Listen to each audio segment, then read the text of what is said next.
আসসালামু আলাইকুম। আমি আবিদা সুলতানা, 32তম ব্যাচের প্রথম ফার্স্ট পেজ এন্ডিং অনুষ্ঠানে উপস্থিত সকল শিক্ষক ও শিক্ষিকাবৃন্দ এবং আমার আদরের এবং আমার সহপাঠী ভাই ও বোনেরা সকলকে জানাই সালাম, প্রীতি ও শুভেচ্ছা। আসসালামু আলাইকুম। প্রথমত এসএম স্যার একটা কথা সবসময় মনে পড়ে, স্যার বলতেন তোমরাই তো ক্যাম্পাসের প্রাণ, তোমরাই তো ক্যাম্পাসের শক্তি, ক্যাম্পাসটাকে তো তোমরাই মাতিয়ে রাখবা। তখন ভাবতাম আরে স্যার কি বলে, আর ক্যাম্পাসে থাকবে সিনিয়রদের দাপট, আমরা থাকবো মাথায় হেড করে চলবো। কিন্তু না, এখন এটা অনেক বেশি ফিল করি।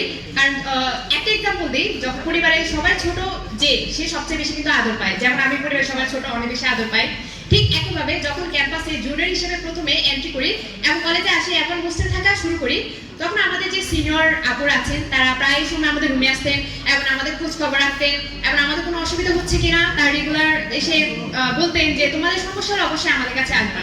ইভেন আমরা যখন ডাইনিং এ যেতাম, ডাইনিং এ আমাদের যে খালারা আছেন, খালারা ইভেন আমাদেরকে বলতো মা তোমরা কি ঠিকমতো খেতে পারছো, তোমাদের কি কোনো সমস্যা হচ্ছে, অবশ্যই আমাদের জানাবা। তখন আসলে অন্যরকম একটা মনে হচ্ছে আমরা আদরে আদরে আছি এবং মনে হতো যে আরে জুনিয়র তো অত ভুল করতেই পারে, ভুল হলে তো সমস্যা নেই। এখন এসএন স্যারের কথাটা অনেক বেশি রিলেট করতে পারে এবং অনেক বেশি বলবো, মানে এটা অনেক বেশি ফিল করি এখন আসি ফিজিও ডিপার্টমেন্টের এবং অ্যানাটমি এন্ড বায়োকেমিস্ট্রি ডিপার্টমেন্টের প্যারা নিয়ে। ফিজিও ডিপার্টমেন্টের দীপক স্যারের সেই ক্লিনিক্যাল কোশ্চেন সবসময় ডাব্বা মেরে আসা, বায়োকেমিস্ট্রি ডিপার্টমেন্টে এসএন স্যারের কোশ্চেন প্যাটার্ন পরীক্ষা দিয়ে এসে স্যার আমরা পুরো হল গবেষণা করতাম আপনার কোশ্চেন নিয়ে। এবং যখন ম্যাক্সিমাম খারাপ করার পর স্যার আমাদের লেকচারে এসে বলতেন তোমরা কি বুঝো না নাকি বুঝতেই জানো। স্যার আসলে আমরা বুঝতেও চাইতাম না। এরপর অ্যানাটমি ডিপার্টমেন্টের প্যারার কথা না বললেই নয়। অ্যানাটমি ডিপার্টমেন্টে অ্যাটমি টেবিলে রিপসকে ভাটিবা বলা, ভাটিবাকে রিপস বলা, এরপর ভিসারা উল্টো ধরে এসে পেন্ডিং খাওয়া, ওই যে দিনগুলো এখনো মনে পড়ে যে নস্টালজিক ফিল করে। এরপর কলোরিমিটার কথা না বললেই নয়। কলোরিমিটার মেডিকেলে সেই কলোরিমিটার নিয়ে বিশদ জ্ঞান অর্জন, and thanks to doctor Nasrin ma'am, উনি থাকলে অনেক বেশি ভালো হতো। উনি না থাকলে হয়তো কলোরিমিটার কি জিনিস সেটাই জানতে পারতাম না। পাশাপাশি আমাদের মায়ের মতো আমরা যে শাসন প্রাণ ভালোবাসা পেয়েছি আমাদের শ্রদ্ধেয় মাহবুব ম্যাম, আমাদের তানিয়া ম্যাম এবং আমাদের শামী ম্যাম থেকে।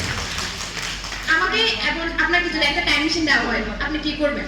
আপনি অবশ্যই ছোটবেলায় সেই স্কুলে যেতে চাইবেন, কিন্তু মেডিকেলে যদি আপনাকে একটা টাইম মেশিন দেওয়া হয় অবশ্যই আপনি সেই ফার্স্ট পেজে যেতে চাইবো, সেই ফার্স্ট পেজে যে স্টেজগুলো আছে আমি ওখানে যেতে চাইবো, রাইট?